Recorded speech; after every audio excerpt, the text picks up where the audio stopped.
listening to The Doctor's Corner with Dr. Klein and Janelle Elgaway.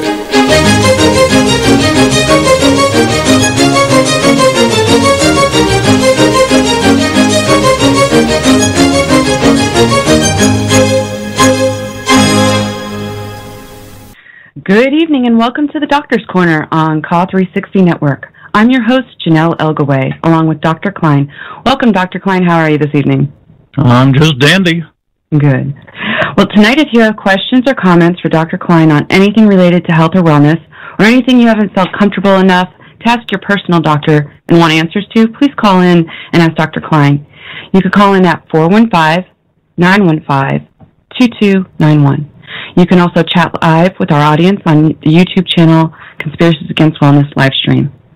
So tonight, Dr. Klein and I will focus on your questions. So again, the phone lines are open now, and if you'd like to call in, please do so at 415-915-2291.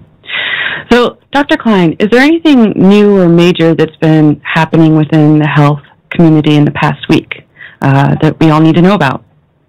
We're getting some very positive feedback from the FDA. They basically are saying, we're your friends. And be sure to tell us. So they have an open line where you can make comments, which maybe Janelle can provide a link later on. Mm-hmm. And they really want to hear from pain patients. They are just sitting there waiting.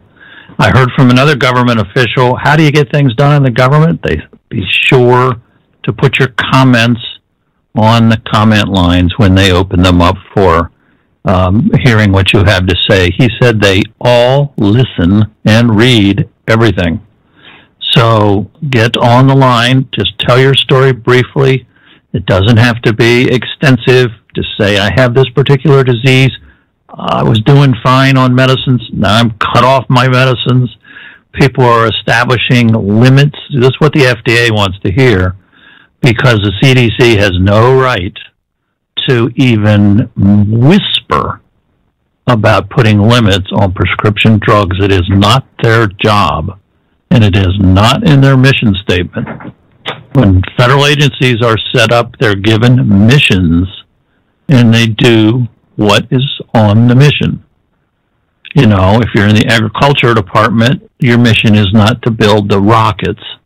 And if you're in the CDC, your mission is not to distribute medical advice to the country. They have been wrong. They have overstepped their bounds. And the people that are going to pick up the slack is the FDA. They are the ones who make decisions and make rules about all prescription drugs. So it's very, very important that everybody get on this comment line and make comments. Okay. Well, we already have a caller. Caller from area code 253. What's your name and what's your question for Dr. Klein? Hi, this is Maria. I'm from Washington State. Hi, Maria. Hi. Hi, Janelle. Hi, Dr. Klein. Hiya. What's your question? Mm-hmm. So I know that this is a question you're hearing all the time, and I finally said something to my pain doctor last week because they have been force tapering me, and I finally got up the gusto to say something back to him about the CDC guidelines, because they keep telling me that they are tapering me due to the CDC guidelines. And so I finally said, well, it was my understanding that these guidelines are guidelines and that they don't apply to chronic pain patients. And they told me that they get memos in the mail every week that tell them that they need to either force or taper their patients off of opioids, and that's just what they have to do, that they don't have any choice. Oh, gee, down through the ages, doctors have been asked to do all kinds of terrible things, and they have two choices. They can do the terrible things, or they can stand up for their 2,000-year-old profession. Yeah. So, now, if you really want to get aggressive, you go online and get a big copy machine and make a copy of the CDC guidelines. There's 50 pages. Right. Okay? and you take them in there and you say, who is sending you these memos? I want to talk to them. Right.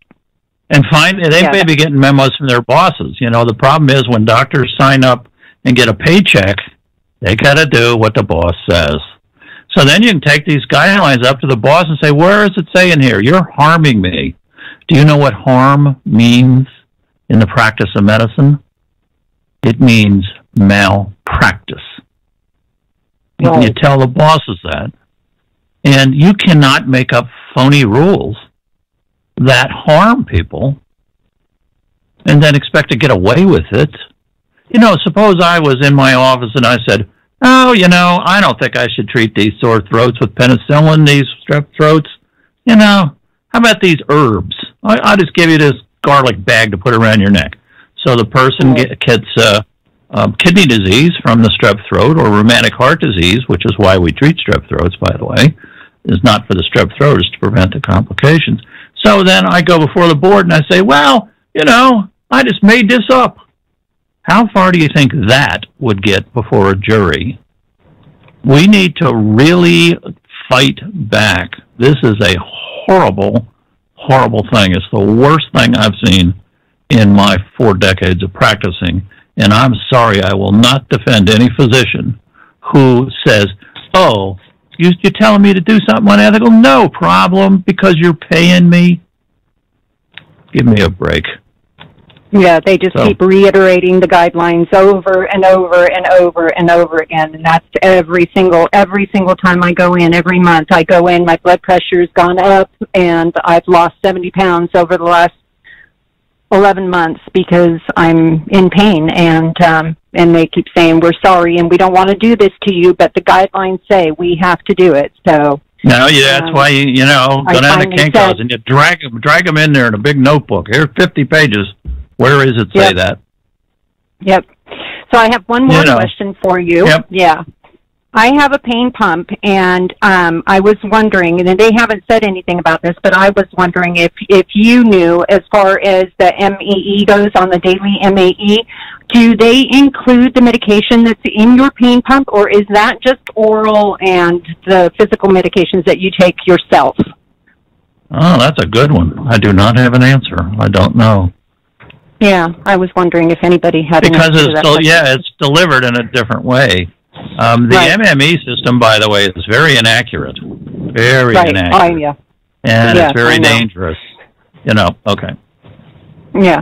Okay, well, those were my 2 questions. You bet. Thank you. And thank you both for everything that you do for chronic pain patients, for your advocacy and everything, because it's really, really, really well appreciated. Oh, thank you. Thank you. I appreciate that. All right. Have a good one. Okay, we have another caller from area code 262. What's your name and what's your question for Dr. Klein? Good evening, Janelle and Dr. Klein. I'm F1 Rocket Engine. I sound off at Twitter sometimes. And I first heard about the FDA as a youngster, and in relation to what the proper dose of vitamins were. And then I haven't heard about them for 50 years.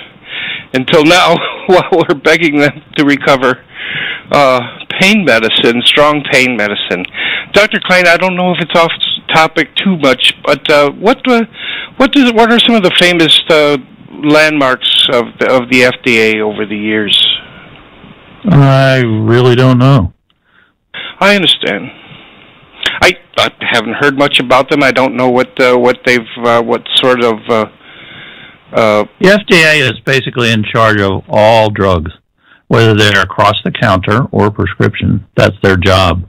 That's their mission, is to approve drugs, write guidelines for the use of the drugs. They have written guidelines for opiates that you basically can titrate to any dose that works. It is legal for me in the United States to prescribe any level, any dose of any opiate approved by the FDA, as long as I'm carefully titrating, which means to increase it slowly. So it's FDA's job to control these drugs. I see. They don't know what they're great. Sorry, Janelle, go ahead. Nope, I was just going to ask if you had anything else. Go ahead. If they had made some great decisions, some great positive inputs, and some great progress in our health in regards to something they did, in regards to health. But you said once, Dr. Klein, that states. I wish I understood this better. How do originally states oversaw their doctors along with the state's medical board? Now we're concerned about the government now sort of messing with that. How do individual states? I mean, why would individual states? I know each state has their own constitution, and how did it used to be? How did states manage their doctors? They've always managed them the same way. They set up licensing boards, and they license you to practice medicine. And if you're not doing a good job, they take your license away. That's the way it's always been in each state.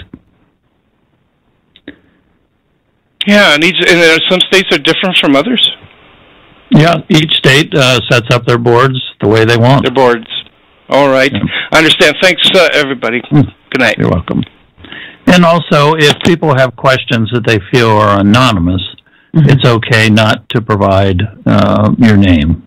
Yeah, absolutely. Nobody ever has to give me their name, or just make up a name too. All right. For new news that we are talking about, what else has been going on that you can talk about? Well, I think people should know what's going on with the persecution of doctors. I'm a doctor, and anytime people say, "Oh yeah, right, persecution of doctors, all a bunch of crooks." That's what my grandfather told me when I told him I was going to medical school. He said, a bunch of crooks. But, it's important to look at each case. There's a doctor by the name of Dr. Leslie Pompey up in Monroe, Michigan, who was targeted by the local narcotics people who basically run around all the time with nothing else to do, so they go after doctors. He was identified by a computer that said he was prescribing more medicine than anybody in the state. So that makes him a criminal? Right, because, maybe he has patients that need it. Right? Well, and then they use this statistic. You see, these people are playing doctor, and they said, well, he's he had 1,200,000 pills prescribed. Mm-hmm. So what I did is I took the average prescription and presumed that somebody was taking it for a whole year, and I divided it into 1.2 million and ended up with 400 patients. 400 patients is nothing for any practice, much less a pain practice. I mean, most practices have panels, we call it, of 4,000 or 5,000 people. 400 people. Wow. So then they, without charges, without going to court, then they went for the civil forfeiture. Okay, and what is that exactly? Okay, civil forfeiture allows governments, federal and state governments, to take your property if they think you're a big pin criminal. So when they're raiding drug pins down in Florida, they rush in and take their fancy boats and cars, and they're allowed to do that. Also, if you're out fishing on a lake and you don't have a license, the state can take your fishing equipment, even your truck or car. So what they did to Dr. Pompey, he's been practicing 31 years, so he got a little nest egg going of $1 million in bank accounts, and they just went and took it. Then they took his home. And then they sent undercover agents to his home and took $20,000 worth of his wife's jewelry. So now the case drags on. It's been a year, no charges. There are no charges levied against this doctor by the Monroe authorities. Mm-hmm. But they have all this money they've taken from him, which they get to keep. Right. This is a weird, very nefarious. I mean, why not go after the doctors? Right. I mean, if I was running a district attorney's office, hey, I'd be out there trying to get all of them, Just round up their cars and take them down to the police station and keep the money. So he would not play ball. He is a pretty good lawyer, and he said, I'm not going to plea bargain. Take me to court. Then they get nervous because they figure most doctors will plea then they get to chalk it up as another, conviction. Mm-hmm. But he said, no, I'm not going to do that. So all of a sudden they get nervous and they say, well, gee whiz, even though we haven't been able to levy actually any real charges in over a year, and they took all his medical records, just went and took them out in boxes. Wow. Those records also belong to the patients. But no, this is such a heinous crime. My God, what's going to happen with all these opioids out there? We're just going to have hordes of dope fiends, ranging the streets. This is what people believe. And so they're so scared, they don't mind when the police do this. Thank God the police are doing their job. Mm-hmm. But Dr. Pompey had a lot of patients, and they took his license away. So guess what? None of those patients now have a doctor. In one case, and maybe even this case, the hospital finds out the names of all the patients in the practice that's been raided, and they red flag them all. Now you're red flagged, you'll never get another opiate the rest of your life. You're on the computers now as a dope seeker, drug seeker, whatever the name they come up with. So they label all the patients in the practice. So now you got all these, he may have a couple thousand patients. His practice is closed. So all the people who maybe don't have pain disease are out with no doctor. They don't make any provision. They just go in there and shut the practice down. Too bad. Too bad, you citizens who no longer have any health care. But it's such a serious, heinous crime, being the biggest prescriber in the state. I've read a lot of stuff here, and I can't find anything that really they are bringing forth to suggest this guy had any serious problems. Also, what they do is they send in undercover agents, mm-hmm. and they pretend like they're patients, and they try to get the physicians to feel bad for them. They'll send in women to male physicians and vice versa. Oh, doctor, I've had this back pain. I just need a week or two of medicine. Then they nail the doctor, wow. right, as prescribing. And now guess what? Now the doctor is a drug trafficker. Well, and isn't the DEA, I know in the past, a long time ago, they would work with doctors and let them know, well, for example, if a doctor had a patient that was selling prescriptions, that he was prescribing to and didn't know of it, the DEA would come to the doctor and they'd work together. Now it's like they're focusing and targeting the doctor. Why has that changed? It's because of the leadership under the Obama administration. Obama told the DEA to back off, deal with illegal drugs, not with legal drugs and doctors. Those should be state items. If the DEA wants to intercept fentanyl coming in from foreign countries, that's their job. That's mm-hmm. what they should be doing. But the DEA wants a lot of arrests, because the more arrests, then they can go to Congress and say, look at this crime that we're stopping. We need more money. The DEA has had its budget doubled in the last 5 years. That's not something that happens on a regular basis in a government agency. Well, it's all about doctors' money that they're collecting. Well, they get all that, and, the agents are paid $100,000 a year after you work there for 5 years. Then they get all this money. They sit around their offices. They're in the diversion unit, so they don't have to deal with real criminals with guns. Mm-hmm. And they just go around hassling doctors, see if they can rack up some pleas. But the key is they're looking for pleas. So the physicians need to go to trial, because that's what they don't want to do, especially the DEA, because then they'll have to talk about their undercover agents. You can't hide an undercover agent in a trial. We have a question from YouTube. Can Dr. Klein tell me if there are particular opioids that better manage patients who are slow or fast metabolizers? Yeah, good question. No, you just got to give more. If your bathtub's got a leak in it, you just got to put more water in it. Okay. And that's what happens when people are fast metabolizers. You just need higher milligram doses. You may not be getting a higher blood level, but you need higher milligrams. Okay. And I've said before, there's a couple other drugs that we do that one. One is vancomycin, which is an antibiotic. We don't care how many milligrams of vancomycin you give, as long as the blood level is okay. Mm-hmm. And the same for Coumadin when we're anticoagulating people. We don't care how many milligrams of Coumadin you're getting, as long as your blood thinning is just right. Same thing. If you give somebody 50 milligrams of oxycodone and they're dozing off and falling down on the floor, they're getting too much. Mm-hmm. If they're not showing any side effects and they're getting pain relief, it doesn't matter how many milligrams you're putting in their mouth. It depends on each person's metabolism, and the metabolism for this group of drugs is so wide. This is the reason the FDA, when it says what's the maximum dose, it said there isn't any. I mean, it depends on the person's absorption, the person's metabolism, and the person's individual reaction to the various medicines, various opiates. So just go to the point that it works. Pretty much the same as Coumadin. Coumadin does not have an upper dose. It's go to the point that the blood thinning is just right. So it's the same kind of model. But doctors are not used to drugs without limits. And of course, they've been convinced that high doses cause overdose and addiction, which is not true.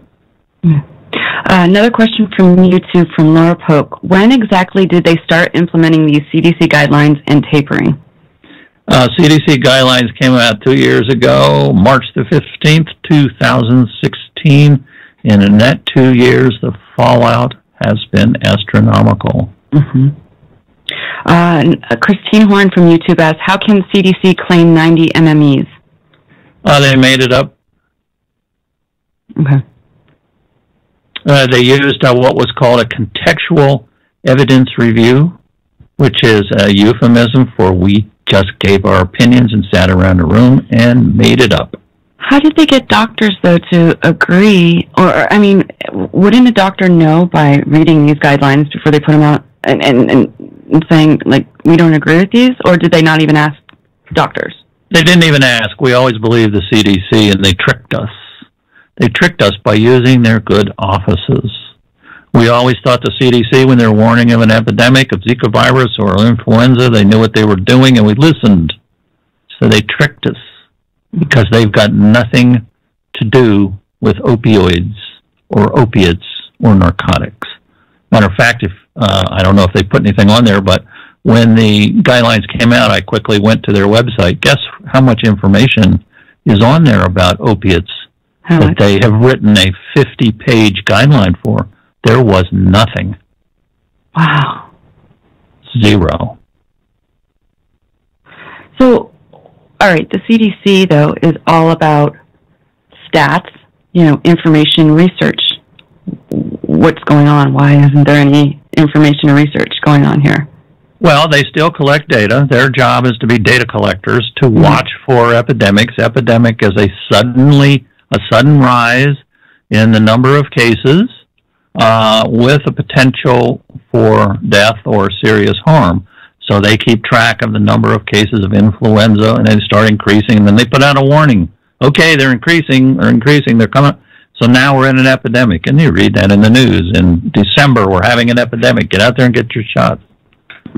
The numbers for the overdose deaths increased by 1 per 100,000 over each year, and that was declared an epidemic. And it was declared an epidemic by CDC workers like Leonard Pelosi, who his name is on most all of the CDC hysterical articles. This is an epidemic. This is a crisis. It's 1 person per year, 1 person per 100,000 people per year increase.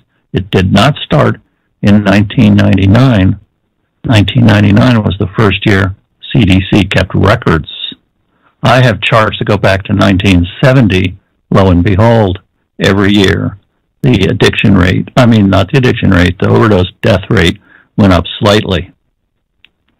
So it's been going on since 1970. Who's above the CDC? Who's watching over them to make sure that they're not, changing the records or doing anything? They are, I believe, under DHSS. I'm not sure what the chain of command is. They do have a scientific advisory board that's kind of like the board of any business or whatever. And these people need to get out there and listen to what's going on. The CDC has made a tragic error and they admitted themselves it was not based on fact. It was based on a group of people they brought in as consultants that were on a secret list that operated in secret, and they made up these facts. Is that public knowledge? Like, where is that? Yeah, it is. It's you can go to if you go online, you can Google the House Oversight Committee letter to Frieden, December 2015. You should be able to get it.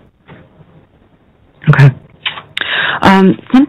Okay, so 3 people in the last week contacted me, and they were called by their doctors, and they all had false positives, or, they came up positive for something in their urine. You, by the way, were my guardian angel when I went through that last year. Can you share how patients should respond to this information, like the language they should use when talking with a doctor? What research should they be doing? Should they just give up? Because they all said, well, I should give up. And I'm like, no, don't. Hang on. Listen to the show this week coming up, and I'll ask Dr. Klein, and he'll help you with that. Everybody needs a lawyer. And if you don't have a lawyer, find a lawyer and have the lawyer write you a will. Everybody needs a will, and that way you get a relationship going with the lawyer. And then you have the lawyer call over there for information only and say what's going on. You're claiming a lab test is going to put my patient or my client into a category where the rest of her life she will never, ever receive a pain medicine pill. Because that's what happens when you get red flagged. Right. These tests are inaccurate.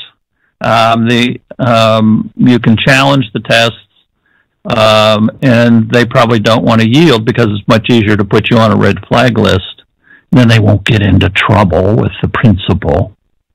So they'll screw you, put you on a list that'll ruin you. I mean, if you go in with a broken leg or something, they're going to pull up your records going, no, drug taker, no opiates for them. Bad enough that most people aren't getting opiates anyway. But when bad things happen to you, you need to fight back. And the law is the best way, and lawyers don't like to get involved. But there's nothing wrong with a lawyer making a phone call to get information. And let me tell you something, that works. Yeah. And a lawyer probably charge you $200 or $250 to make a phone call. That's fine. Well, I was going to say, though, what if people can't afford that? If you can't afford that, then you need to go to the Board of Registration in Medicine, file a complaint, look up the Board of Registration on your Google.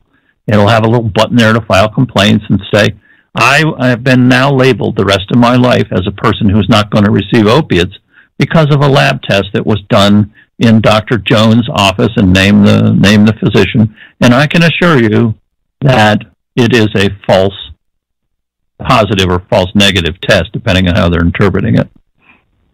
So that's the other way to fight back, is to go to the Board of Registration in Medicine. You've been harmed.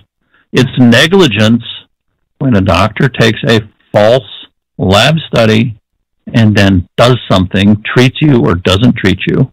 If I got a false lab test that somebody had leukemia and I started pouring toxic drugs into their bloodstream, then I would be a candidate for a lawsuit. We don't make, 100% decisions based on lab studies. It's our responsibility as doctors to verify that the lab study is correct. So the doctors who are telling you that you've got a negative or false positive and you don't believe it to be correct are engaging in negligent malpractice. It is their job to be sure those lab studies are valid. Well, and if so there's 2 tests, correct? Like once when you go in originally and they do a quick tab test, and then there's another test called a gas test, correct? And why are there 2 different tests, and is that to make sure? And how accurate is that one then too?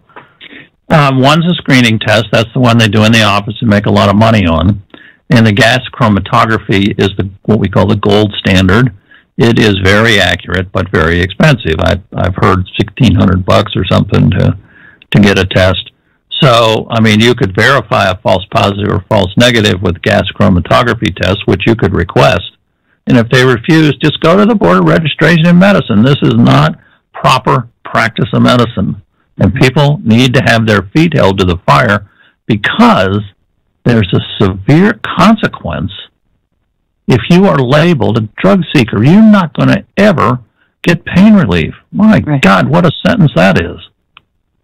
No, I couldn't even imagine it. And, I mean, you even get flagged. I know I had to have some type of red flag or something like that on my records because when I had to go to the ER for a real emergency, but because I was on all of these medications because of my health issues, you know, they start, like, doing different things. And then my primary care would ask me questions. Why are they doing that, even in the ERs, if you just go there for a real emergency that has nothing to do with pain medication or needing pain medication? Like, say I can't breathe.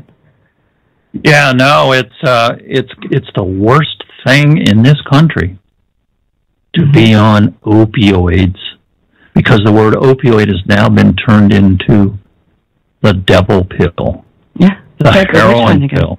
Yeah. It's, you know, I always say that the use of the word witch hunt is overdone, you know, as a metaphor, but it's no longer a metaphor. This is the real thing. The modern day one. Modern, you know, the computer, you might as well just wear an A around your neck on a string, you know. Addict. We have a question from YouTube. Stacy Fields asks, why do doctors not want to take patients from doctors who have been rated by the DEA?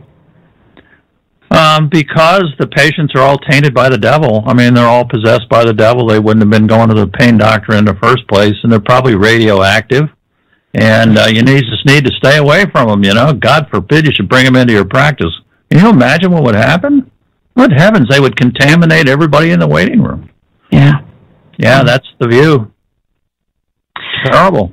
So, you know, I mean, a lot of people have been asking me a lot lately about hope.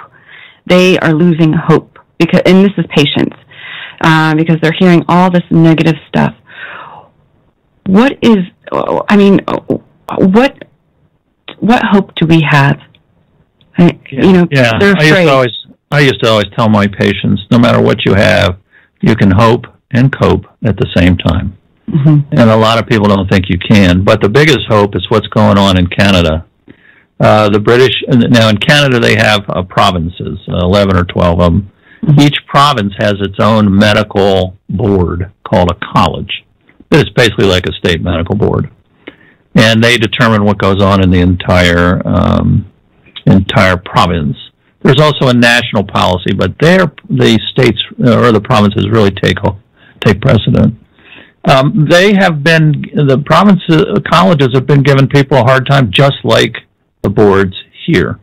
Self-righteous night riders zooming around and catching those evil, possessed people on opioids. So the doctors in Canada have been having a hard time as well. But in British Columbia, the pain patients got together, Pain One, I think it called, organized a group and got doctors involved, patients and doctors holding hands, got the doctors involved, and they got the things reversed. British Columbia is now in the process of writing new guidelines which will basically destroy the CDC guidelines and will destroy the David Jurek guidelines for Canada that he wrote, and will put it back on an even keel.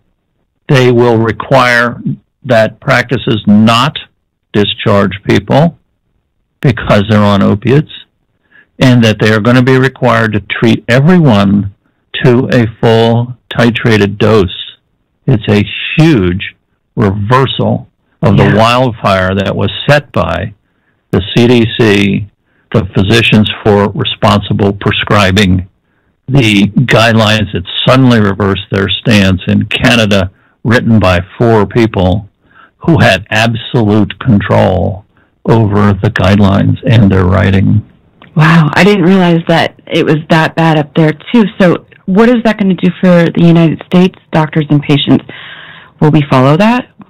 Well, it's as soon as the college gets off its duff and writes these things. See, they're not in effect yet, but they are going to be in effect.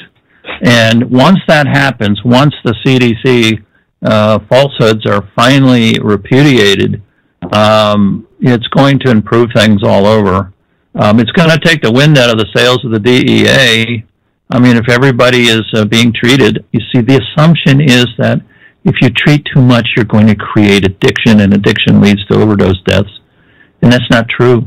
Yeah, they kind of like really went, in the left field with that one, because this is chronic pain patients, people that have been, sick for a very long time and on these medications. We're not going to overdose.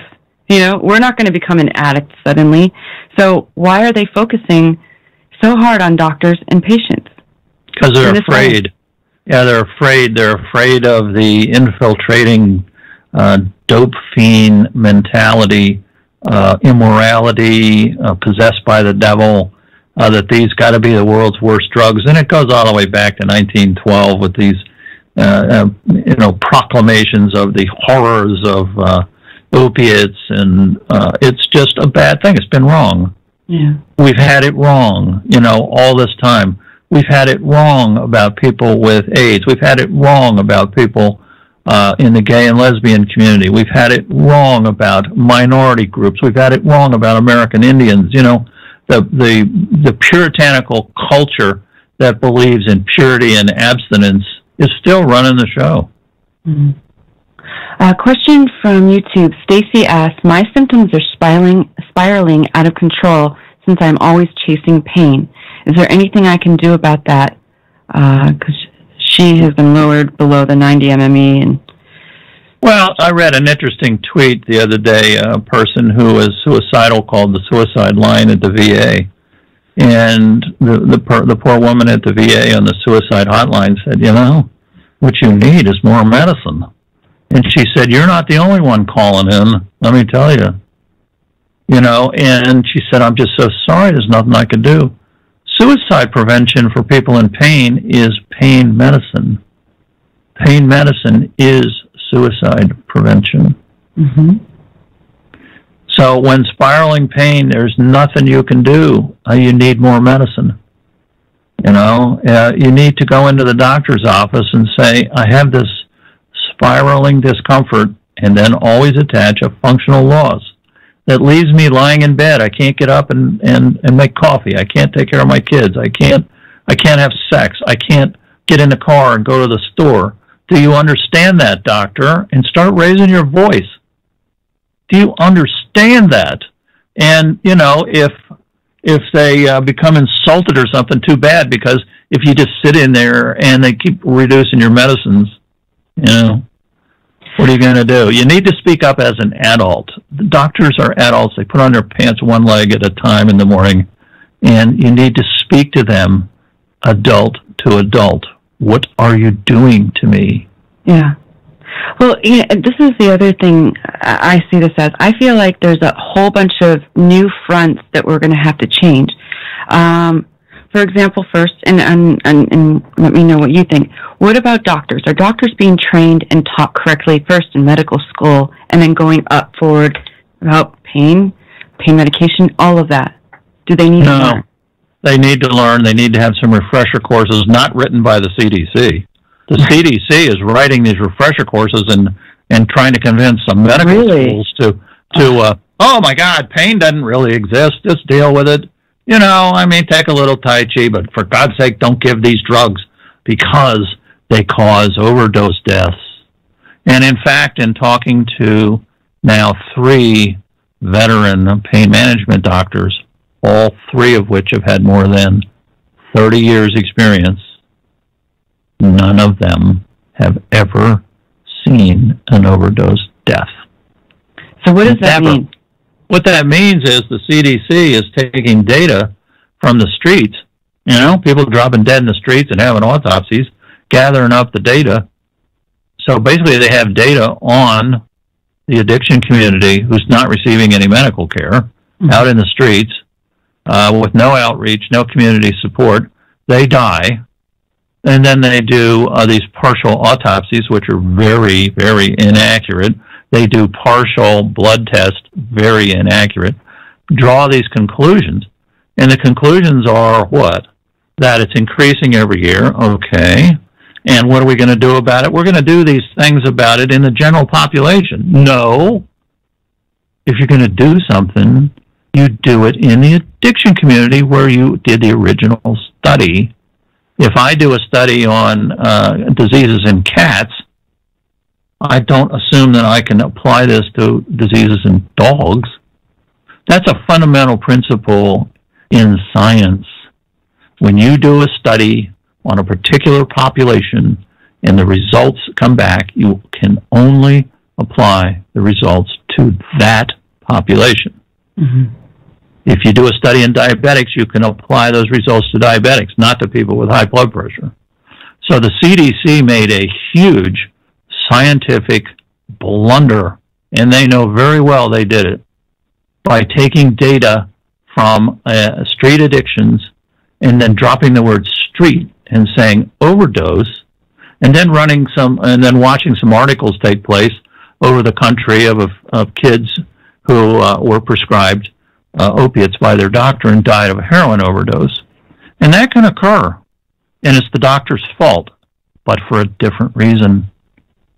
The doctor failed to ask the patient if they've ever had any opiates.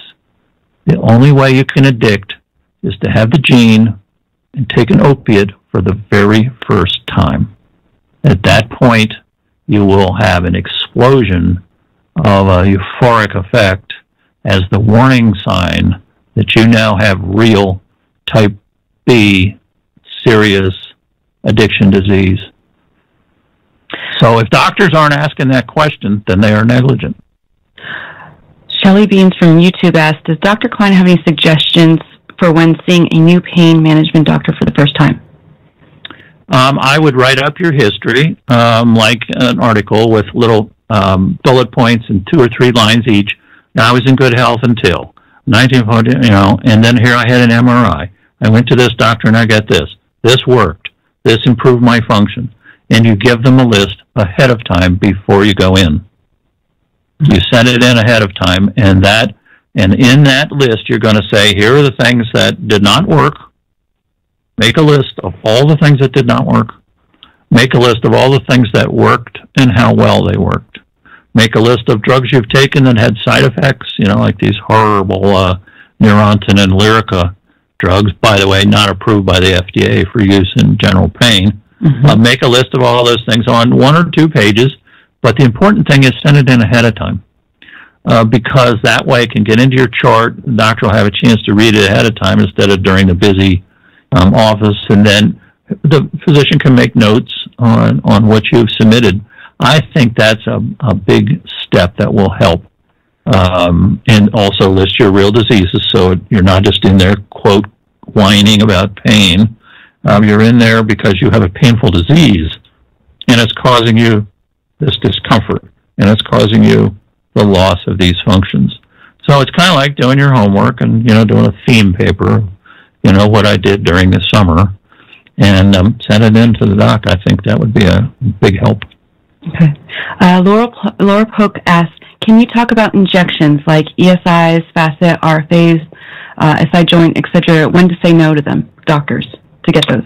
I heard some advice from somebody that does a lot of injections, and he said, if the first injection doesn't work, no more injections. Mm-hmm. In other words, it can actually be used as a diagnostic tool for sacroiliac joint dysfunction, which is frequently missed.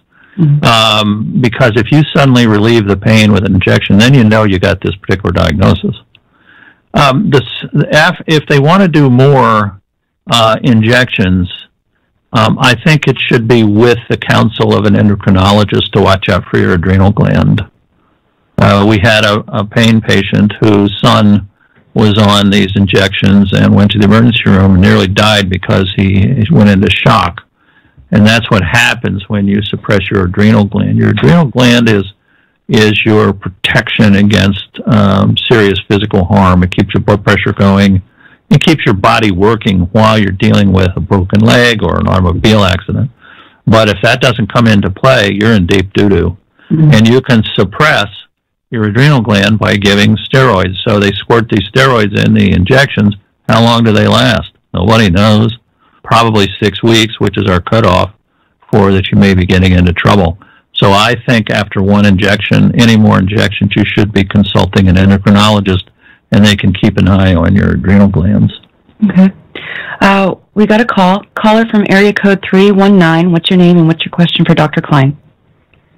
Hi, my name's Howard Tekoff, and I've been a huge follower of yours and also Janelle's for quite some time.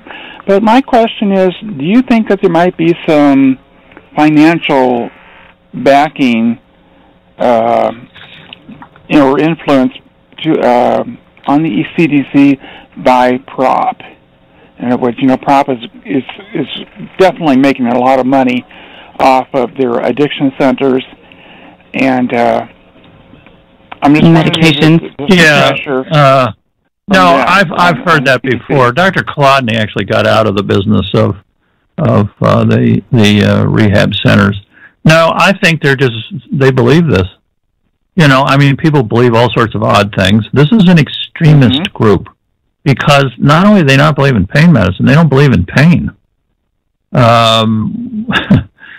It's you read articles by people in PROP, and it's real obvious that they think the pain is not as bad as people are portraying it. That's an extremist position. How do they know? How do they know somebody isn't having pain? If you're writhing on the floor, they think you're faking. And if you're sitting there real calm, they think you're faking. So it kind of sounds like they think you're faking all the time. It is not a very nice way to think of other people. If they're in a medical profession and they don't understand people in pain, they need to get another job. Yes, they do. I agree with that. Yes, and sometimes I wish that that they would experience our pain for at least an hour or two and see what we're going through. Sometimes I would even suggest maybe up to a day or two that they could, if that was possible to be able to do. I think they would suddenly would change their minds on that. Yep, I agree.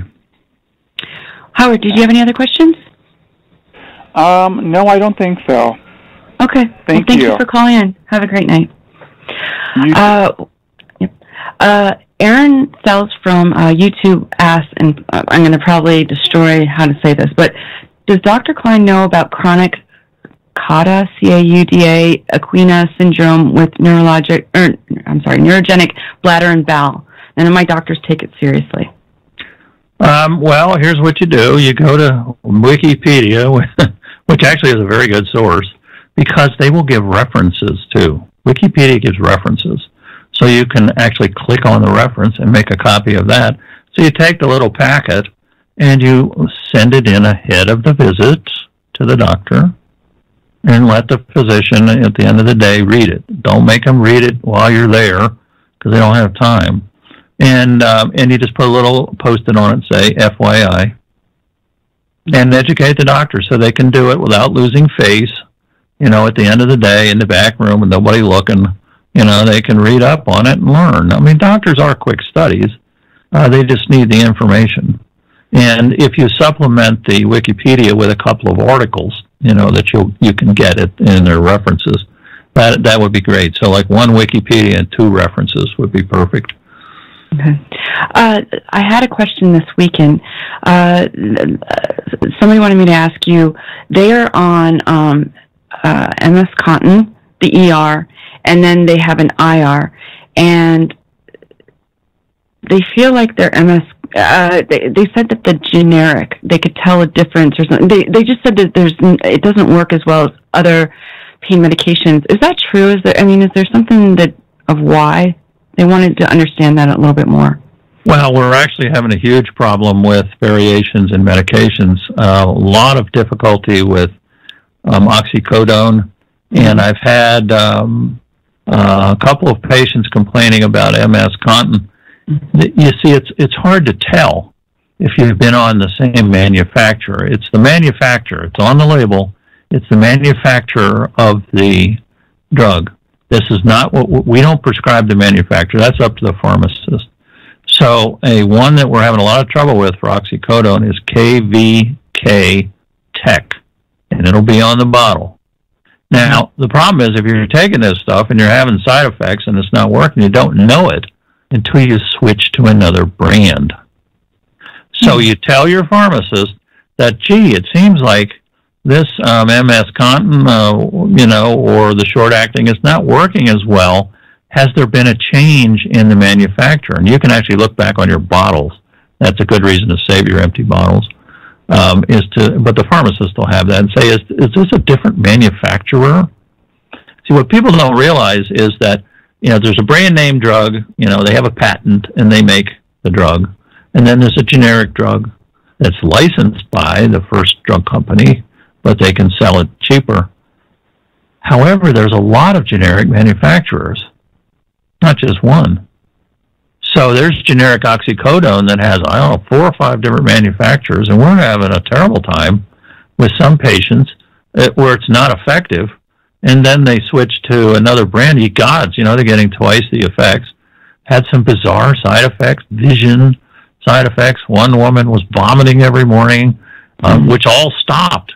So this is an issue that you deal with your pharmacist. Okay. Let's even look at other stuff besides pain medication. Is this across the board with medications? Yes, it's looking to be. I was always naive. I always figured that, gee whiz, the initial drug company gives the formula.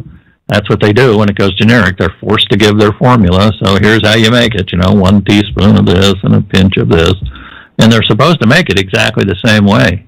But, they start cutting corners in order to sell the drug. I don't know. This is what the FDA is doing. The FDA watches out for this stuff. So if you have a drug that suddenly you've got a bunch of side effects that you didn't have before, you can file a complaint with the FDA online. Unfortunately, it's so long and laborious, but it's important to do because other people are going to be taking these tainted drugs or improperly manufactured drugs. But always report it to the FDA. You don't have to be sure, and talk it over with your pharmacist. Pain medication. Is there any long-term studies where it shows that it's bad for you, like that you will die from it or have major complications down the road from taking it for long periods of time? No. As a matter of fact, all the studies done long-term, which CDC claims don't exist, and I'm afraid that's an untruth. There's a lot of studies that exist. The 2010 Cochrane Review, the famous Cochrane Reviews done by Noble, N-O-B-L-E, showed that long-term effects side effects were almost zero. There were really no problems at all taking this wonderful medicine that God gave us from this plant. Right. And no addictions reported. I keep searching for evidence that addictions occur in people on chronic pain medicine. I can't find any. And I can't find any doctors who've noticed it, and I don't think it's going to occur because if you do not have the genetics for hardcore type B opiate addiction, you're not going to get it. As a matter of fact, if you take 100 people and give them all marijuana, they're all going to get high. If you take 100 people and you give them opiates, only one will get high, and that's the one with the disease. Everybody else, oh, this is great, I feel relaxed. That's not getting high.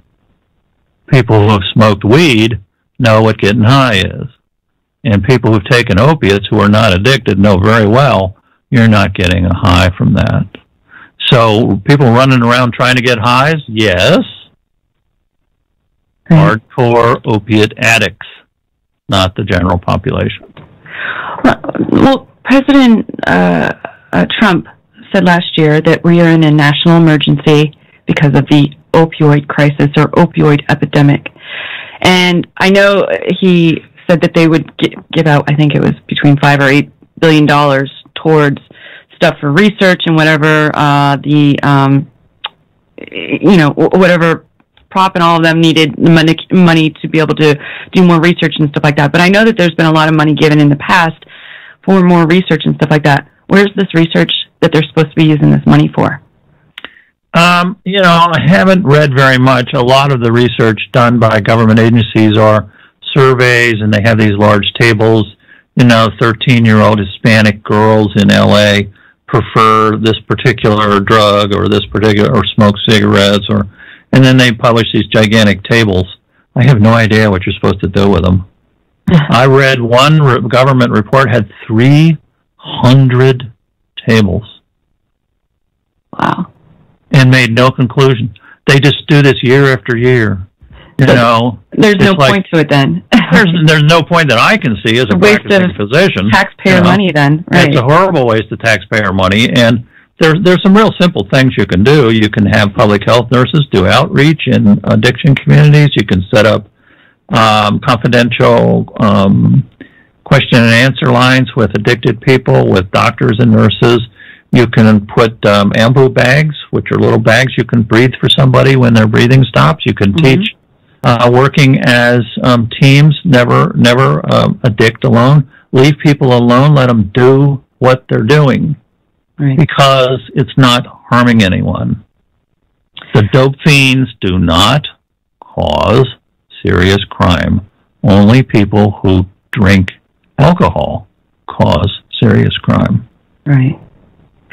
A question from Rocket on YouTube. Dr. Klein, is there a chart of your levels of addictions?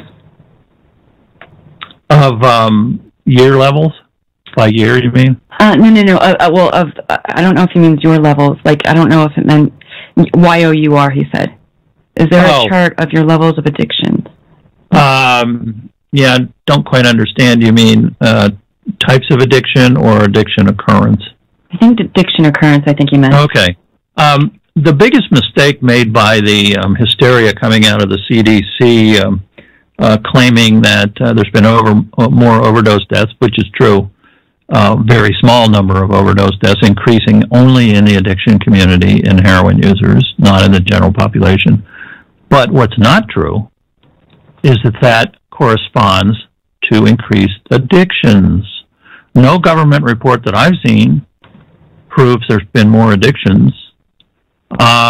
This Sam Quinones, if I'm pronouncing his name right, that wrote this book on I don't know, dope fiends and stuff like that. I saw him appear before a congressional Senate review, and he said addictions have been increasing since 1999. Remember, that's the year the data first started. That's not true. Nobody said addictions are increasing, so people need to relax. We've had the same problem with type B addiction disease ever since 1909, I just found out, when they passed the first restrictive opioid law, even before the Harrison Act. And once the government made this stuff illegal, the people with the true disease will find the substances. Right. Yeah, and if it's not one thing, they're going to go somewhere else. They're going to go somewhere else, and then what they do is they start finding more and more dangerous things, and then they kill themselves. Right. So they're actually killing themselves by making pharmacological mistakes, which we can teach them not to do. We can warn them ahead of time about using high-dose opioids with high-dose benzodiazepines, because that does increase the deaths in the addiction community. So guess what? So that has been unscientifically transferred now to state monitoring computers, so that anybody's taking these two drugs together in the general population is being labeled as a potential overdose death by the APRIS company, APPRISS, their new NARC plan that they're selling to all the states. Okay. So now you're going to be labeled as a potential overdose. You think that's going to be, when the emergency room sees that, you think they're going to prescribe you opiates? No. See, again, taking wrong information from the wrong population. But back to the addicted folks, yeah, you can teach them, hey, don't take this many milligrams of you're going to get yourself into trouble. And the average addict, by the way, takes 6 drugs. So when they die, they've got 6 drugs on board. Who knows what's caused the death? And 14%, that's a lot of addicted folks are committing suicide. Rocket from YouTube says, Janelle, announce your intention to have a show with the panel of doctors and addicts. And actually, Dr. Klein was the one that came up with it, so would you like to talk about it? Well, we have 4 folks who are type B, serious addiction folks who are currently clean. Or currently, I like to use the word remission. Some of them don't like to do that, but you know, this is a lifelong disease. You've got a genetic brain disorder, and you can bring it under control. And a lot of people bring it under control with their wits, you know, which I commend them for. But it's always there. You're always in remission, and I think most addicted folks know that. So these are 4 people that are willing to talk and answer questions about what it's like to have this disease. And it's time that we all understand this is a disease, because everybody's afraid they're going to get it. And if you took 1,000 people at the Walmart and gave them all heroin, 1,000 people, give them all heroin, 995 are going to be fine. They're going to enjoy a relaxing effect from the heroin. They're not going to become addicted.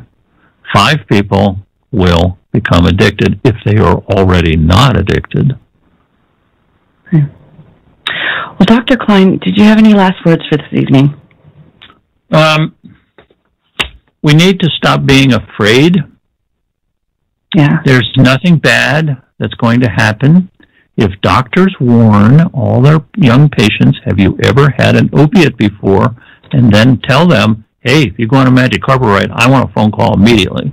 Immediately, day or night. This is an emergency disease. You can stop the addiction. There will be no more new cases of addiction. People with opiate addiction are not dangerous. They can work. They can function. The ones that can't function have a more serious disease, but none of them are dangerous. The crimes committed by people with opiate addiction are theft, stealing from stores, manipulating doctors, manipulating family. There's almost no serious crime from opiate addiction, and people need to stop being afraid. They need to be more afraid of people who take cocaine on a regular basis or alcohol. Okay. So, good night, Janelle, and thank you for having me. Well, thank you, and have a great night, Dr. Klein. Bye-bye.